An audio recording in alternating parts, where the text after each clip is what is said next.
நிலையான புகழுக்குரிய தூய்மை மிகு நற்கருணைக்கு எல்லா காலமும் ஆராதனையும் புகழும் ஆட்சியும் உண்டாக கடவது.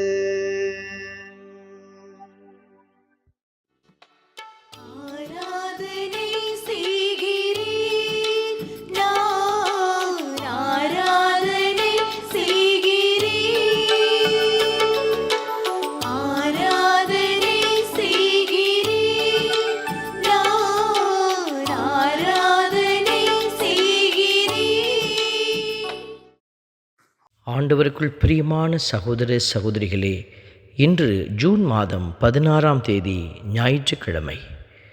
இன்று பொது காலத்தினுடைய 11வது ஞாயிறு. ஆண்டவரை புகழ்ந்தேத்த நம்மை அழைத்து கொண்டே இருக்கிறது. ஆண்டவர் தாழ்ந்த மரத்தை ஓங்க செய்துள்ளார். நாமும் பல்வேறு சூழல்களில் தாழ்ந்து போன மரத்தைப் போல இருந்தோம். ஆண்டவர் நமக்காக எல்லாவற்றையும் செய்து நம்மை உயர்ந்து ஓங்கச் செய்திருக்கிறார்.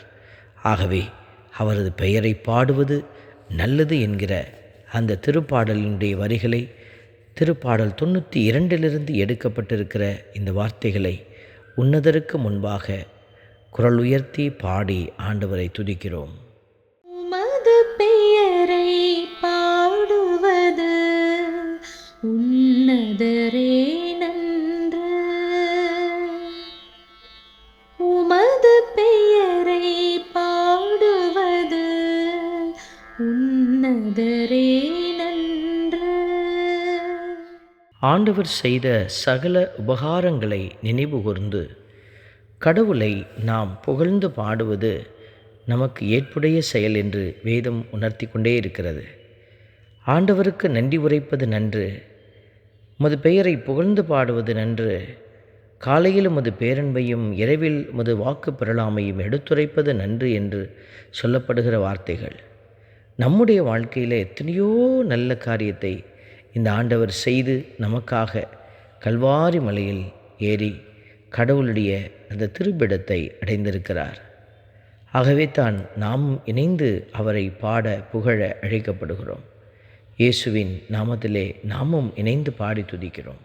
உமது பெயரை பாடுவது உன்னதரே நன்று. உமது பெயரை பாடுவது உன்னதரே நன்று. ஆண்டவருடைய வார்த்தை நமக்கு சொல்லுகிறது, நேர்மையாளர் பேரீச்சை மரமென செழித்தோங்குவர், லெபனோனின் கேதரு மரமென தழைத்து வளர்வர். ஆண்டவரின் இல்லத்தில் நடப்பட்டோர் தம் கடவுளின் கோவில் முற்றங்களில் செழித்தோங்குவர் என்கிற வார்த்தைகள். ஆண்டவரின் இல்லத்தில் நடப்பட்ட பிள்ளைகளாக நாம் இருக்கிறோம். கடவுளினுடைய முற்றங்களில் நாம் செழித்தோங்க ஆண்டவர் நம்மை கேதரு மரம் போல, பேரீச்சை மரம் போல நேர்மையாளர்களை அவர் உருவாக்கி வளர்த்தெடுக்கிறார். ஆகவே அவருடைய இரக்கத்திலே நிறைந்து வாழ்ந்து கொண்டிருக்கிற நாம் ஒவ்வொருவரும் இணைந்து பாடி துதிக்கிறோம். உமது பெயரை பாடுவது உன்னதரே நன்று. உமது பெயரை பாடுவது உன்னதரே நன்று. அன்பின் பரமபிதாவே, நன்றியோடு உம்மை துதிக்கிறோம், உம்மை ஸ்தோத்தரிக்கிறோம், உம்மை ஆராதிக்கிறோம். ஆண்டவரே, நேர்மையாளர்கள் எல்லா காலத்திலும் கனிதருகிற சாட்சிகளாயிருப்பார்கள் என்கிற வார்த்தையின்படியாக, இதோ அவர்கள் செழுமையும் பசுமையுமாய் இருப்பார்கள் என்கிற இறைவசனத்தின்படியாக, ஆண்டவர் நேர்மையுள்ளவர், அவரே என் பாறை, அவரிடம் அநீதி எதுவுமில்லை என்று அறிவிப்பர் என்கிற வார்த்தையின்படியாக நாங்களும் ஆண்டவரை உணர்ந்திருக்கிறோம். அவரிடத்திலே அநீதி என்பதே இல்லை. அவர் நீதியின்படி நம்மை ஆளுகை செய்கிறார், வழிநடத்துகிறார். இதோ இந்த வேளையிலும் அவரது திருமுன் மண்டியிட்டு கிடக்கிற உங்களை அவர் நிறைவாய் வழிநடத்தி ஆசீர்வதிக்கிறார் என்கிற நம்பிக்கையோடு ஆண்டவரை துதித்து பாடி புகழ்வோம்.